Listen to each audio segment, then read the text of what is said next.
Hello, everyone. I'm Mary Edwards, and welcome to Connecting to the Stars. I'm excited to be here with my special guest and friend, Dave Wallace, for fun and exciting conversation. Hi, Dave. How are you doing today? Very well, thank you. How are you, sweetie? I'm good. Great to have you here. So, It's great to be here. oh, good. Well, our topic today is Beyond Earth Sentience, and we'll dive into after a brief background on Dave. You'll learn he has a big thirst for learning and exploring and making life more interesting for those who come into his orbit. Dave is smart, curious, loves life here on Earth and in the beyond as an ET contactee. He got a graduate degree in enology in wine, a bachelor's of thermodynamics, a master's in astrophysics. From the age of 12 until he was 18, he lived and worked with big cats, meaning real lions, following in his mother's footsteps, caring for lions on the Shambhala Preserve with actress Tippi Hedren. He left the seminary at age 18, landing at Ukiah Research Institute, where he lived for 4 years with theological philanthropist Wallace McDonald. He then attended Fresno State and picked up a bachelor's in enology with a minor in thermal engineering. He made wine and cognac for several years in Mendocino, California, then joined the food industry with Mike Burbank, who owned Bristol Farms. Mike was Luther Burbank's nephew.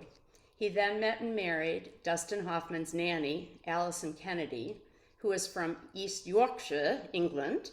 So they moved to the UK, where he opened high-end wine and spirit shops and became a specialist, winning awards and traveling around Europe and Russia. He later quit drinking, moved back to his hometown in Hermosa Beach, where he sits today, and he and his son William run and operate Southern California's only 100% all-natural ingredient pie shop and bakery. Dave loved turning his acumen towards nutritional products and public awareness into this new project. Now he has an open road before him. He feels he's been very fortunate to live many lives in just this one so far, and you have packed it in. His meeting sentient species from off Earth was only a matter of time, he supposes. So let's have him come on stage with you all and explain his wonderful story. So I don't know if you'd like to start with big cats, because that's such an incredible story, and then lead us through how you ended up having your ET contact, why, when it happened, and because I'm sure that everyone would love to hear your story. So take it away. Well, I was very blessed. I mean, my mother was the lead cat behaviorist for the actress Tippi Hedren for 35 years, and Tippi and my mom were very best friends, and they rescued big cats and brought them to the Shambhala, where they could live in these giant open air compounds that were full of beautiful sand and trees and rivers that run through them, and it was a magical time. It was such a wonderful experience to me, because being near those super large 500-pound lions that my mother used to just walk right in with a hairbrush and brush their manes, because she had raised them since they were tiny. And Tippi is kind of like a stepmom for me, and I grew up with Melanie Griffiths, her daughter, and Noel Marshall's kids. Hmm. Uh, and my experience took me up also into the high desert, because the Shambhala Preserve is in the San Gabriel Mountains north of Los Angeles, and they're very ancient Chumash Indian Hmm. stomping grounds, really. Wow. And so I used to hike 2, 3, 4,000 miles up above and around or 3,400 feet up above and around the preserve, and collect geodes and crystals. And I would sit for hours just observing places where Native Americans used to sit in spall arrowheads and listen to the wind and watch the wildlife. And I learned how to live up in the high desert when it's 115 degrees, and to hike around without water for 2 or 3 days. And So I learned a lot of life skills, the skills that most children at the time don't get. I mean, you think of what children are put through these days, and living in cities and suburbs and going to school every day and having a regimentalized program. I was very free, and I was allowed to follow my own esoteric desires. And of course, living on the Shambhala Preserve with Tippy, I was given no end of entertainment from all of her fabulous friends, whether it was, Brooke Shields or Peter O'Toole.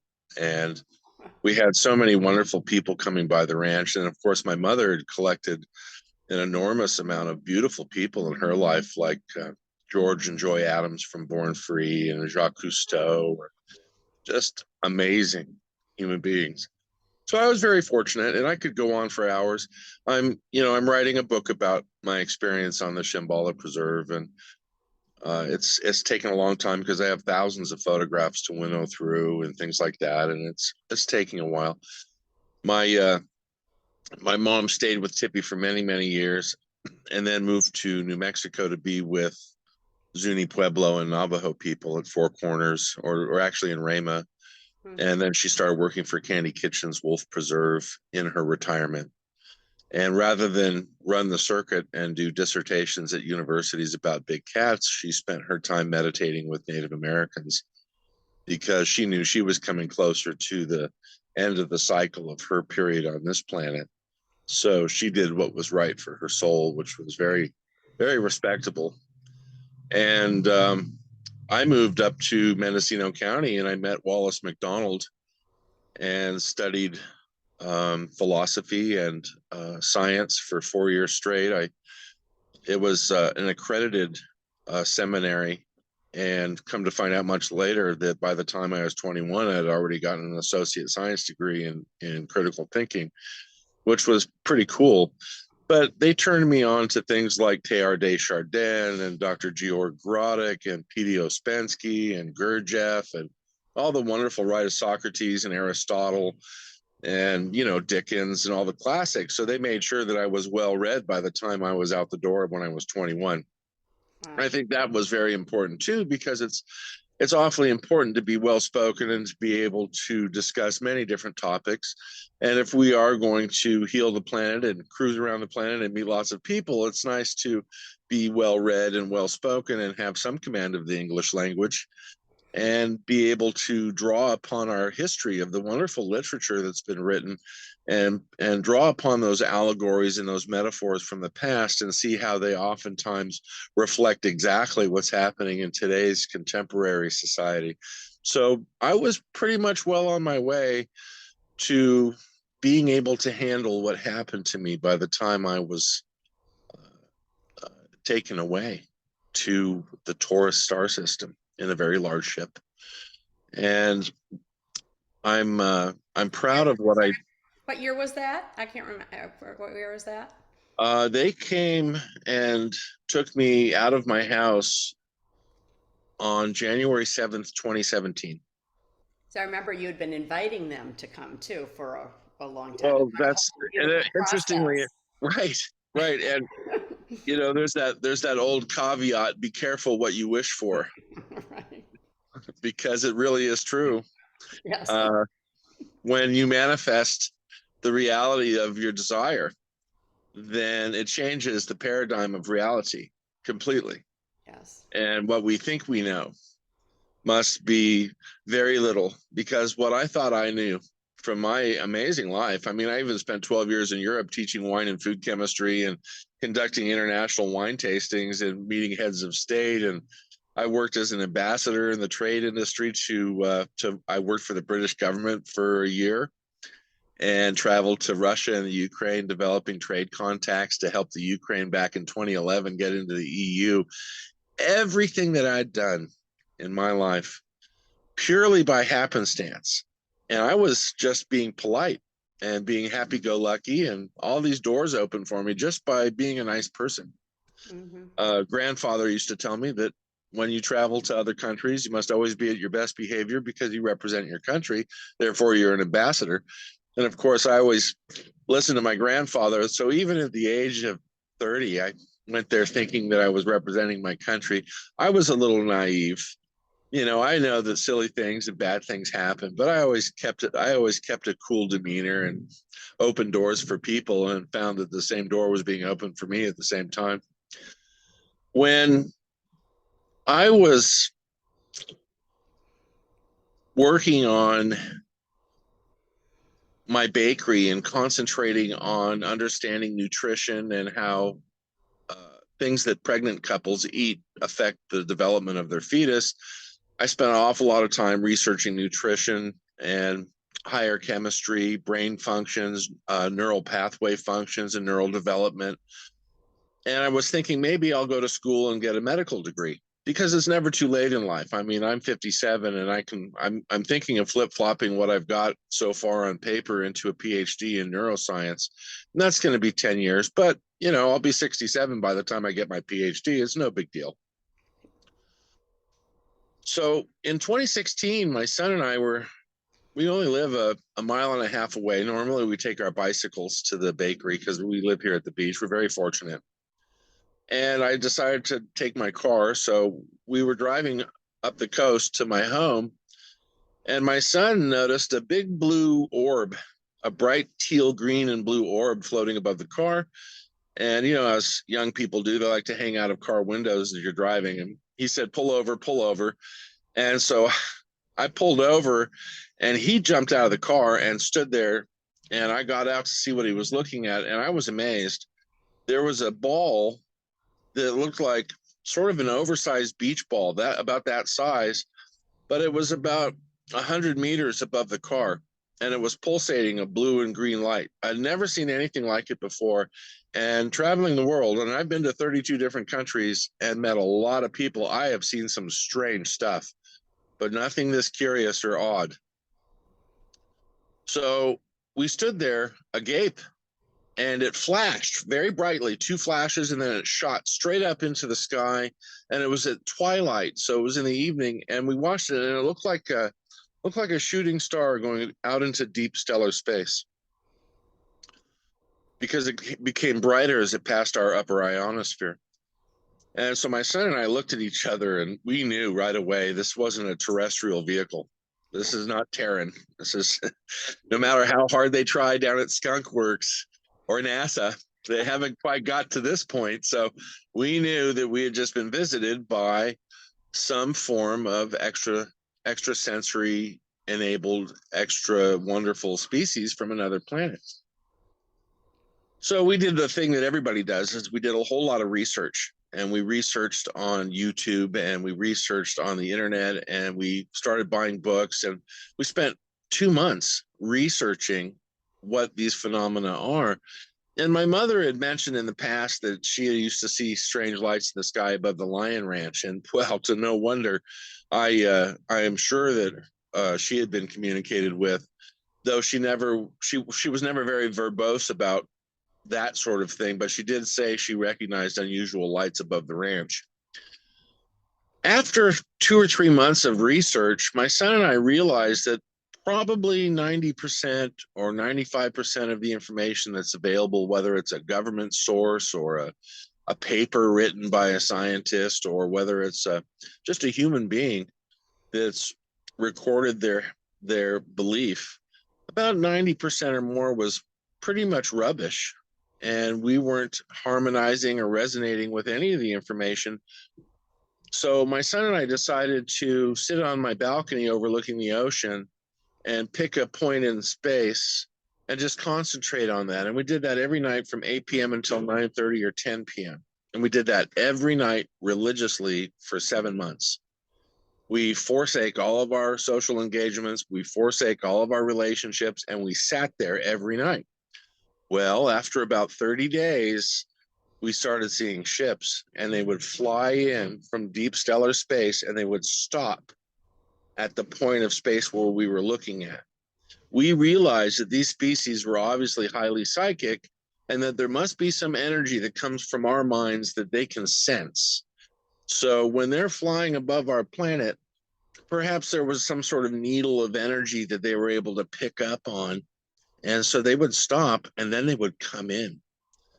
And we would be watching any number of strange, unusual, glowing craft from 8:45 to 9:30, and they would always come to the same place that we looked at up into deep stellar space. So we knew that they knew we were looking. Well, on one of those occasions, I decided to reach out with them with my mind. And I've always understood that psychic abilities are real and that people have different levels of ESP. And, anybody that denies that's just lying to themselves. So I sent them a message and I said, can you flash me a coordinated signal to let me know that you're looking at me and you understand my thoughts? And just within seconds of thinking that, there was a coordinated group of flashing lights that were so bright and so well controlled that it looked like our balcony was flashing. They had sent a beam from their ship, and it impacted both my son and I, went right into our eyes, and we both felt some form of cognitive understanding. As soon as that happened, I had the presence of mind to say thank you, and it disappeared. It didn't fly away. It just went out. The lights went out. Well, the very next day, I didn't know anything about downloads. I didn't know anything about instructions. I didn't know anything about, I had no higher cognition about communicating to people through packages of light. Or telepathy, or right. Yeah. Right. So what that ship had done is something that I call patterning. And I've developed a whole science about this over the last 6 years. I've been writing papers for the AGU and the American Physics Society and Copernicus Observer and a lot of other scientific websites. And I've been in touch with Dr. Professor Sir Richard Friend, who is the head of physics at Cambridge University, and some people at Heidelberg that I know. And of course, some people at NASA and SpaceX that came into my life after my experience. They had patterned me to understand what the next visit was going to be.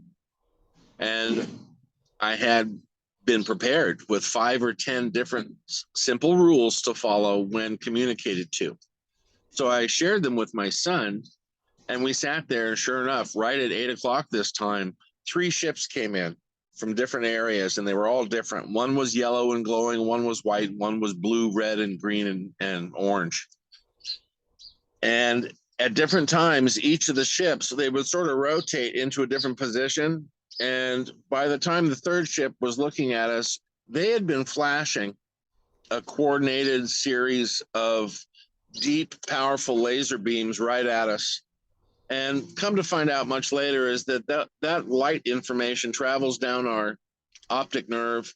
It stimulates our parietal lobes, which are these 2 sort of football-shaped lobes in our back of our head, which cognate, and they coordinate light images, and then they send that information down our diencephalon, which is a chamber, a communication chamber in between our 2 cerebrum. You have your left and your right hemisphere.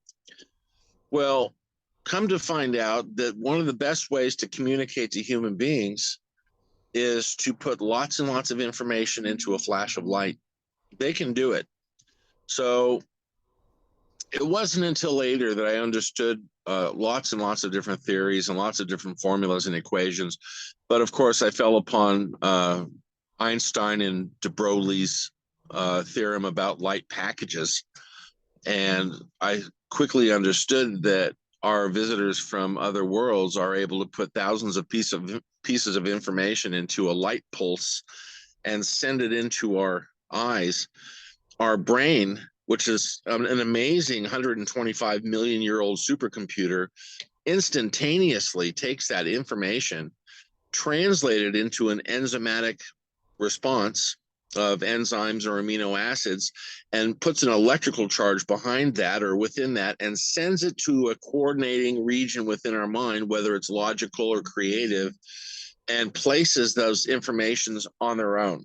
So when you receive a flash of light, It coordinates, it cognates, it generates an electrochemical signal, and then fires off into the rest of your brain, all within a split second. But all those little pieces of information go to where they belong. And so later, when you think you have an aha moment, Buddhists call it a Sartori and Catholics call it an epiphany. Really, it's not any of those things. It's they gave you a really good idea, and after flashing you several times, there's a coordination process where you'll see that last ship and he'll give you one more flash, and that's the trigger that causes all of that collated information to go and turn into one idea, and then you cognate. And so the information they give us, even when we look at the ships, that flashing information are patterning processes that I call continuous light pulse technology and continuous light pulse flash, CLPT and CLPF. And it's a science that I've been developing to understand the way that they formulate whole groups of theories, whole groups of ideas, and give them to us. And when we're ready electrochemically and when we're ready emotionally, all of those ideas gel, and then we activate them. We act upon them. So sometimes when you look at a ship and it's flashing, it's actually embedding you and you don't know. But later it will be of some benefit to you. I mean, they got me. I was terrible at mathematics when I went to school, and whatever they did to me when they took me away, and I kind of know, and it's a very long story, but I went to school and studied astrophysics and quantum mechanics because I needed to validate the stuff that they showed me. And as it turns out, everything that I went through was absolutely real, 100% correct. And the experience was amazing. So after 6 or 7 months of sitting on our balcony, I started telling them, I'm ready to meet you. And I know that you love our species, and I know that you love the earth and that you love animals just like we do. But we could really use some help getting all of this stuff that the horrible people that are running the planet, we need to get them out, or we need to raise them up overnight so that they realize, my God, what have I been doing to the planet? And to feel shame, and then they could understand forgiveness. I mean, I'm very much opposed to war. I'm very much opposed to the proliferation of any kind of nuclear energy, especially in regards to weaponry. But I'm not opposed to governments. If we're going to have governments, we have to stop attacking them. We have to realize that they're all in trouble and be kind and help them.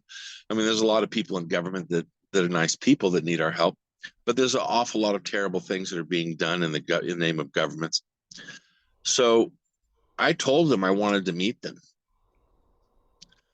And I had a very warm feeling that everything that they're trying to tell us about beyond Earth sentience is a lie. They are not insectoids that have exoskeletons that want to suck your brain out of your head. They're very, very delicate, very sweet, soft, smooth-skinned, very kind, fragile little creatures. They're very fragile and they're very dear, and they think in communication with each other, and they have to pause when they're with us because it's very sad on the evolutionary process. I mean, we're like brain damaged Neanderthals, and so they and all that stuff. They pity us. They pity us so much. But they do love us because we are a form of children, and we're also part of what they are or what they were. Yes. They one of the reasons they want to connect with us is that they get the love return. See, the dimension that we exist in, this third dimension in which we cognate our reality, is so very special because it supports life. And that's not new to them, but it's apparently sadly new to a lot of human beings. And when I look at the extraterrestrial community as a whole, I see a lot of people trying to vibrate higher or to meditate to a higher frequency or perhaps to attain a higher dimension. And I always tell people they should slow down and first understand this dimension, understand what it is to be love and what it is to be healing and coordinating and attached to it, because this is really the most important dimension of all of them. We can talk about extra dimensionality and interdimensionality and the science and the specifics about quantum mechanics about those things later. So They came into my room, but not before 11 p.m., 10:19 to 11 p.m. that night. They came in and got me at midnight, but at 10:19, I took my Japanese Akita out for a walk. Well, my son and my then girlfriend at the time were up, and they were watching A Legend of Sleepy Hollow with Johnny Depp, which is a fantastically funny film. I was on the balcony having a cup of coffee or a cup of tea, and I came in and I looked at my girlfriend and I said, "Do me a favor and don't lock the sliding glass door." And I looked at William and I said, "Don't be alarmed if 4 little people come in here late at night. Just be calm and ignore it." And he looked at me and giggled, and I went to bed. Well, when I took my dog out, right after right before I told them those things, I went outside, took my dog out, a massive black disc that was so huge and so black that it blacked out the stars, but it had a line of lights. And I'll go ahead and shoot you a couple pictures of it. Hovered over me about a quarter mile up. All the lights in my neighborhood went out, and it slowly rotated, but it was oblated, sat like this up in the sky, and it rotated. And my dog curled up around my feet and passed out just like that. And I went, "I would love to see your ship. If you could turn it around, can I take some pictures?" And it flashed some lights, and then all these lights started showing up on the ship so I could see the size of it. It was about the size of 3 or 4 aircraft carrier. It was absolutely massive. After a few moments, I snapped off about 21 photographs, and they all came out great. And they're going to blow your mind when I shoot you a few. It shot straight up into outer space. I could hear the air collapse back into the space that it withdrew from, like a little snapping sound. But it went up into deep space in the about the same speed as a bolt of lightning. So I was very excited that I had some really fantastic photographs of an interstellar conveyance. And it was then that I decided to change the acronyms and the nomenclature that I used when I was just trying to describe these fabulous ships. They're not UAP, and they're not UFO. They're not at all. And we have to be very careful about the way we intellectualize and accept someone else's information and use that as common day nomenclature, everyday patter, everyday nomenclature. Oh, I saw a UAP. Well, that means nothing. That is a mentally crippling military term that they want you to call them. What they are is interstellar conveyance. It's a mode of conveyance to go from one section or quadrant of the galaxy to the next, or perhaps far, far beyond that. They move very, very quickly. I've been privy to 3 or 4 different types of propulsion system, which I'm still studying. And thank God I took physics and quantum mechanics, because the stuff is just wonderful. And it's all this, we'll talk about it in the future. So they came into my bedroom. Everybody was out. My girlfriend was passed out. I couldn't wake her up. Not that I wanted to. One of them, how they woke me up was fascinating, and we're still friends today. And I have pictures of them in my bakery. All right. I have a very special relationship because I have no hate and I have no anger.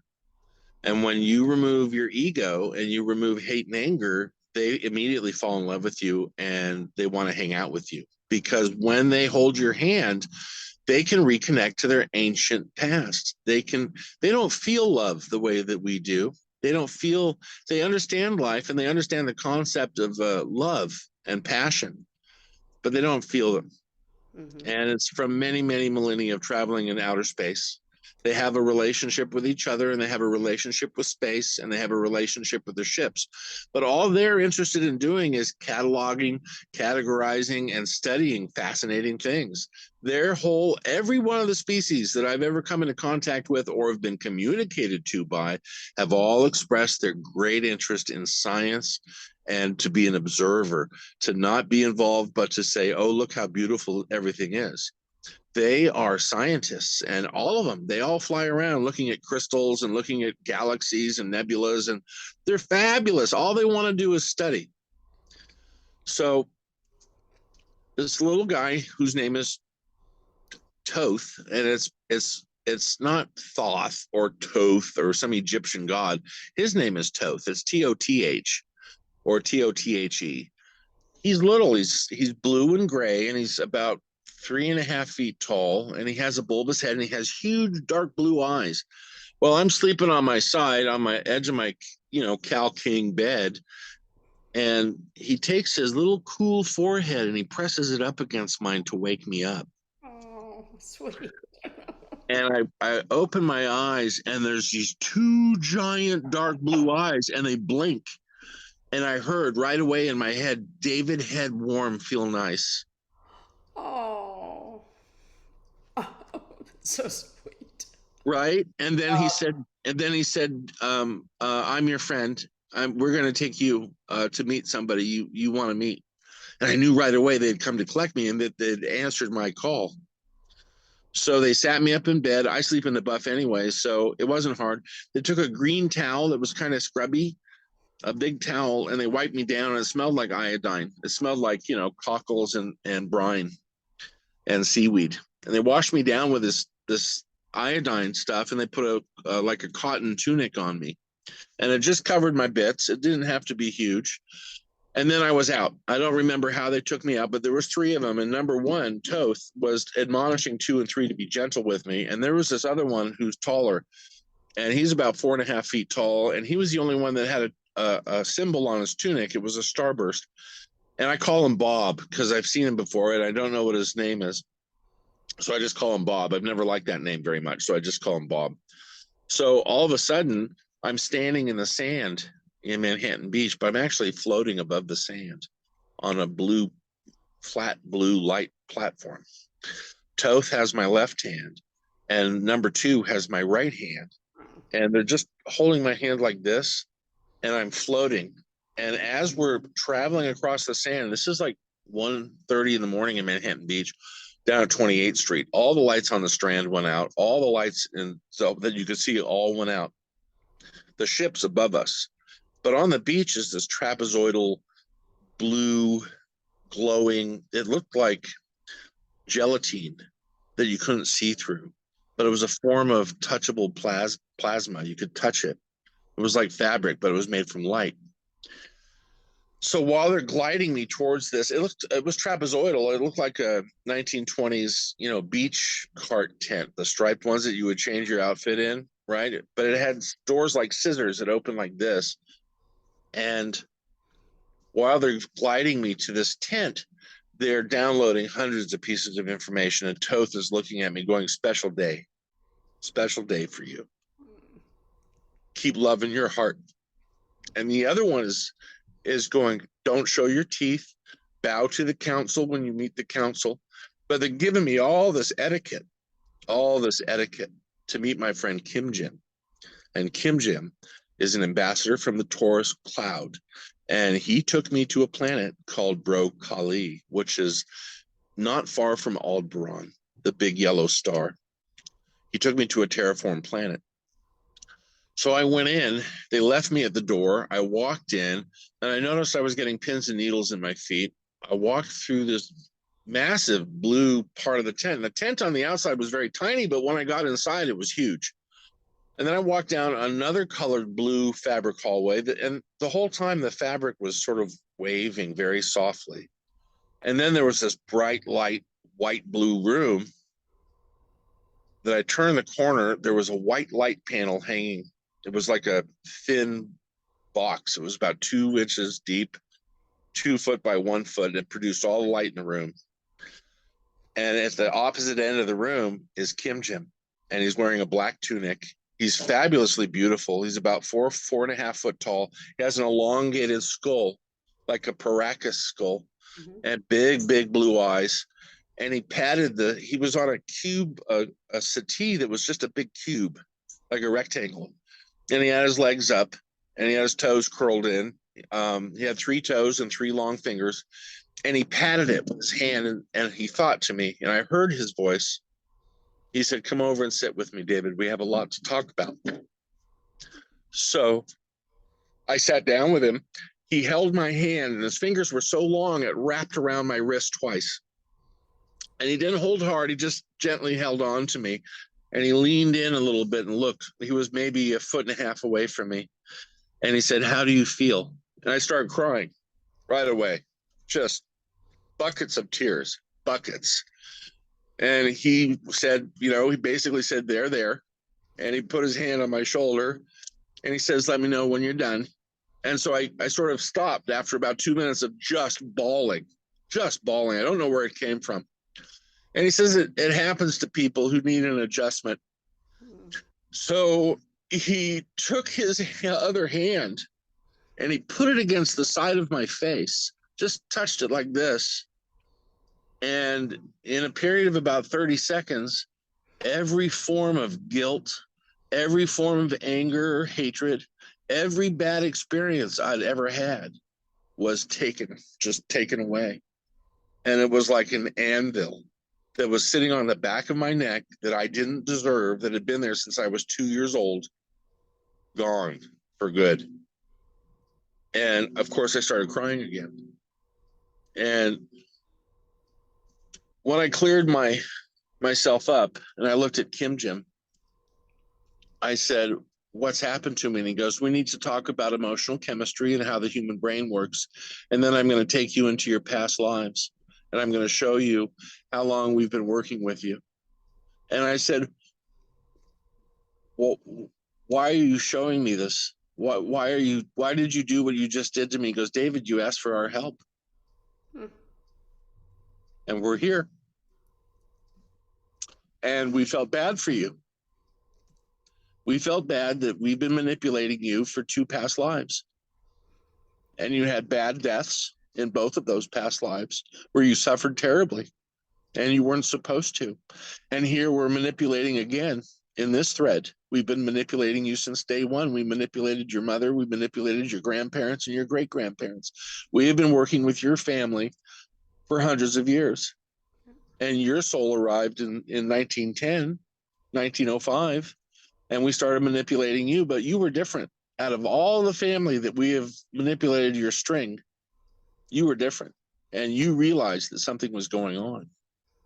You knew.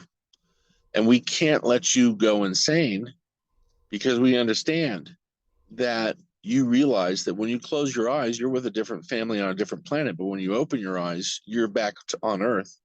And something like this, unless it's explained properly, can be very traumatic for a human being. So we feel very sorry that we've done what we did. So we are going to allow you to pass this experience on to us. We're going to accept all of the pain, all the trauma, and all of the things you never understood. And we will accept responsibility for them and remove them from you. Are you ready to go back to see who you were? And I said, yes. And he put his hand back on my face, just on the side of my head. And there I was, dressed as a 1930s flat-foot Brooklyn police officer with a crenellated cop hat and a big heavy pea coat. It was the winter, and I'm walking up the steps of a brownstone, and there's a federal agent inside. And I knock on the door, and he opens the door, and he hands me a Ziploc baggie, because they had them back in the 30s, because it was alien tech. And it had about 30 tiny little humanoids in it. They were white, and they were all dead. And he said, we found another location. And I said, okay. And I took them and put them in my pocket and closed the door. And then we funneled forward because I died. I had a very bad death. And I was shot in the head by gangsters or something in New York. That wasn't supposed to happen. But then the next scene was I died when I was 23 in World War II. And apparently I was very well liked. And I was a wing gunner on a B-29 in the Pacific campaign. And we were flying sorties over Kwajalein, Mindanao, Inuiatok, and a couple other islands when I had a magnesium round went right through my head and killed me. And he explained why I like the things that I like in this life and how the responsibility of what you love is always attached in some way to your past existence. You know, and I've always had an affinity for law enforcement. That's why I was involved with law enforcement for 4 years. Grandfather was in law enforcement all of his life into the higher echelons. And then, you know, I've always liked World War II history and always felt a very strong connection to that ever since I was a little boy. And so he explained to me why all of those things happened the way they did. But after he took away that horrible guilt that none of us deserve, you know, he said that all human beings are born perfect and that we accept trauma like sponges. He said children on his planet grow up in rooms full of flowers and they play with little animals and everything's a beautiful experience. There's never any anger or hatred around them. There's never any want. There's no, you know, mom and dad fighting over, you know, having enough money to buy clothes for the kids, you know, because your kids hear this stuff when they're in a room and they're 3 years old and they're soft little impressionable sponges and this stuff embeds. And he says that humans don't know how to raise their children. You need to get all of it into the kid's head by the time they're 5 or 7, because the logic centers form all the way by the time they exactly turn 8 years old. And you have to embed your children properly. And he says most of the children on your planet all hear your parents arguing, and then you have a nasty aunt that comes over and pinches you, and then your brother smashes a toy that you liked. And he says those are all terrible things that screw you up. So he goes, here, I've removed them. And then he got closer again and said, now how do you feel? Oh. So once again, you know, tears, boom. And I'm drying my tears, and then he looked at me and he goes, he sort of nods his head and goes, are you ready to go? And I started crying softly because no, I don't want to go. I want to sit with you. You know, you've just made me feel better than anything I've ever experienced in my life. You've just made it for me. Everything that I ever wanted all came in the gift of meeting this little man named Kim Jim. And I thought he was going to take me back to my home and put me back to sleep. And he goes like this, no, no, no. So then I just couldn't hide my joy. And then soon afterwards, we were walking down the sand. The tent was being collapsed, and the others that were there earlier were gone. But I watched the tent turn into a beam of light and go up. And then I felt this very strong tingling pulling on the back of my neck.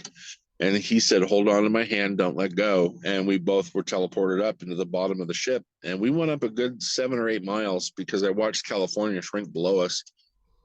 And the floor in the ship opened up and then it closed seamlessly below us. And Kim Jim put me on another light platform made out of light, blue light, and it had a railing, just like a kind of like an escalator railing in a department store, only it was made out of blue light. And I could see how big the ship was, and we're below middeck, and there was lots of different species traveling on all these little escalator platforms all over the ship. And he showed me the magnetic drive and how the bottom of the ship is where all the engineering is. And then we took this long escalator ride up. It must have been 100 meters or 150 meters up to the mid deck. And there the floor opened up in a similar fashion and then closed. And Kim Jim let go of my hand. He brought me down off the platform and said, David, I will see you again in 2 years exactly to this date. He says, I'm going to leave you now, and I'm introducing you to Erom, who will take you to Weimar. Listen to Erom and Weimar and have a wonderful visit. I will see you in 2 years. And then he said, I love you very much. Right? So Erom was this beautiful sort of little, she had freckles, but they looked like reticulated freckles, like on a giraffe, only they were smaller and they were all over. She had a pink and orange dress on, but it had little sparkles on them that looked like hearts. And she had long, thin black hair, very silky, and big, dark green eyes, and lots of freckles. And she was absolutely adorable, very alluring, and very, very sexy. She walked me across the deck, which was vast, and it was a black glass floor. And in the center of the floor were these giant polished, what looked like obsidian sarsens. in the form of like Stonehenge, only they didn't have the lentil stones on top. It was just the sarsens standing up in a circle. And then in the middle of that were two more that were control panels that had lots and lots of lights and buttons on them. Above that center circle was a hologram of the Earth and the Moon. And in the middle of those two control panels were these very tall yellow beings that looked like grasshoppers. And they had beautiful, beautiful, sparkly gemstone gowns on it, went from their chest all the way to their feet. But you could see the backs of their calves and their knees were almost looked like they were backwards, like a grasshopper's leg. And they were doing this. They were manipulating the buttons on these things. They had their backs to each other. And Erom said very carefully, don't look at the controllers. They're not particularly fond of your species. You may gaze upon them with peripheral vision only. And so we quickly walked past them. And then I met Weimer. And Weimer was this almost 9 foot tall, very skinny, yellow skinned fellow with little black almond eyes who was a scientist. And he folded me into my special chair, which I never made contact with. It was like a green tubular lawn chair that you lean against, but your bottom never touches it. And it has this armature. So he has you lay there like this. And it's not restrictive at all. He just folds these big green arms around it like a cage, but it's made of light. And then I realized the chair actually wasn't attached to the floor of the ship either. It just sat in situ in front of this fabulous crystal window. And the window was probably 2 feet thick, was about 15 feet high and about 25 feet long, and then went all around the entire edge of the ship, except for one small part of the ship. And I looked to my left and I could see hundreds of chairs where there was other passengers. And then immediately to my right, I was in a group of 4 chairs. The one right to my immediate right was empty, but then there was this other really good looking sort of yuppie couple, and they were knocked out. So Weimer said, I guess it's been agreed that you're allowed to remember everything about your visit, David. So this is the part everybody likes the most. And so the ship raised up away from the Earth, and I could see South America. I could see Martinique and Cuba, and it was fabulous. And then when the ship came up, we were in a vast armada of massive, massive silver ships with light blue lights around them. There was 50 of them, and I was the 5th one back in the right of the V. I was over here, and there was 4 more on the right-hand side, and they were like a giant V. And I'm watching the window, and he goes, watch very quickly. And the window looked like it split. There was an electric crack in space. And do you remember those old hand crank dryers for your washing machine, right? My grandmother had one. Well, the bottom part of space in this line in the window started rolling down, and the top part of space above this electrical crack started rolling up. And all of a sudden the stars were no longer visible. It was just light. But then this electrical crack became massive, like a giant continual thunderbolt that was releasing these blue and white and silver balls. And all the ships flew into this crack, and we flew into that for about 2.5 hours. It was a long flight, maybe 3 hours. The whole time, Weimer talked to me about any questions I had. And he realized that I was a maths dunce, and that I knew absolutely nothing about Maxwell's theory of electromagnetism. I knew nothing about Einstein and de Broglie's theorem. I knew nothing about relativity. I had no clue about anything except for a little bit of thermodynamics from State College 25, 30 years previous. You know, how much information about science do we retain when we're 22? I would say it's negligible because it's just not important to us. So he touched me just like Spock touches people when he does a Vulcan mind meld. Weimer took his long yellow fingers and he went like this, like that, and downloaded all of this amazing mathematics. And I was asking questions pretty soon about micrometeorite showers, what protects the ship, what's the propulsion system, how do you control that? You know, is there sound in space? Talk to me about frequencies. I was off the charts asking all kinds of stuff. And I realized many years later that I have a feeling that Weimer just felt bad that he got stuck with the naked, stupid monkey. And he downloaded all that mathematics so that he'd have something interesting to talk about for the trip. Upgrade. So it was, it was a special moment. We eventually came to Broccoli, and space in that far away from Earth, space, it's 64 million light years away. And the space is colored. It's pink and purple and golden and sparkly. It's not black. It's beautiful. It's lavender and unbelievably pretty.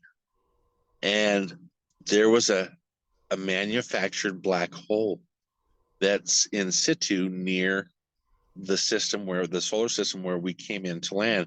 And as soon as the ships, the black hole is probably a good light year away from the ships, or half a light year, maybe 50 parsecs. But it was just powerful enough to arrest the speed of the ships. They use a small manufactured black hole to stop the ships because they're traveling at 7,889,000 kilometers per second. Okay. And it still takes 2.5 hours to get to Taurus. And that's some speed. And so they use black holes, and in this species, this technology, they use black holes. I found out much later that the technology comes from a being called a mantid, a praying mantis being. That they create that. The praying mantises have the real hardcore technology of the exotic, very difficult stuff. They're the ones that produce them. So the ship was going, and then it just stopped, and then it slowly glided down towards this beautiful verdant planet. And it was, rich terracotta soil, dark azul skies, beautiful blue, and all the trees were the same. They all looked like translucent dark green broccoli, but they were all like 200 feet tall. And it was funny that the planet's called Broccoli because Kim Jim, on his second visit to my home 2 years later, he corrected me. He goes, "David, please, it's not the broccoli planet. It's Broccoli." And I'm like, "Oh my God." He says, "All the trees look like broccoli." He goes, "Yes, we understand." He goes, "Yes, we understand that now." We didn't know. But it's the trees have nothing to do with the name of the planet. It's just those are terraform trees. They produce a hideous amount of oxygen and nitrogen. We plant them, they grow like that, and all of a sudden the planet's easy to breathe. Wow. There's only one type of grass. It has 3 leaves. And so I got Weimer in trouble, I guess, because I never saw him again. During disembarkation, when all the ships are landing in this huge, sparkly white, looked like cement with diamonds in it, crushed diamonds in it. Vast. It was like maybe a 10 square mile platform with giant stairs and temples everywhere. All the ships came down to land, and they're huge ships. So you can imagine how big the ramps are. The ramps come out 200 feet, 300 feet above, right below midships, and they come down, and here come a myriad of species. There was probably 150 different types of species just on my ship that I didn't get to know when I was taking my trip, but I'm watching them all disembark. And you know what, Mary? They were all holding hands. Oh, and you know what, Dave, I have to say, I hate to do this. Our time is up. We have only a couple more minutes, but oh my God. So we're going to end on holding hands. We're going to interview part 2 or part 3. Sure. Because I'm sorry, our time is up in a minute. Okay. But holding hands, what a story. What a beautiful, heartfelt, loving story. It was all 100% real. It was all 100% real. Of course it was. When I got taken up at 5 and 6 and 10, it's just unbelievable, the love and the compassion and how protected we are when we beings are here to help the planet. And that's why we are in this huge evolution. We're in a revolution and this shift of the new age that's coming in, and we are all here to play our part. I happen to do art and interiors and architecture and space, and I've been doing it off planet since I was 10 years old, and I was up at we are all being activated a month ago. We are all being activated because that's what they do. And thank God, and thank Source, and thank all our angels and all our benevolent, beautiful ETs. And I could sit here, and everyone I'm sure could sit here for the next 5 hours and continue, but this is part one of the beautiful Dave Wallace. And we're going to shoot another one really in the next week or two, and it will be part two. Well, it was Beyond so Earth lovely. Thank you. Sentience. It was very Anyway, lovely. it was one of the most beautiful stories that I heard, more of this time since we've talked at length, which is great. And I can't wait to interview you again. I can't wait to have you come back, and we're going to do Beyond Earth Sentience Part 2, and we're going to have a 3 and a 4 too. I love you, Dave Wallace. You are a gift to Mother Earth and Father Sky, and thank you for sharing these beautiful details of your journey. It's just out of this world. So It certainly is. thank you. Yeah, thank you. God bless you too, sweetie. I love you. Thank you I so love much. you too. You're All welcome. righty. Thank you. Signing Bye. off now. Till next time. All right. Bye-bye. All righty. Love you.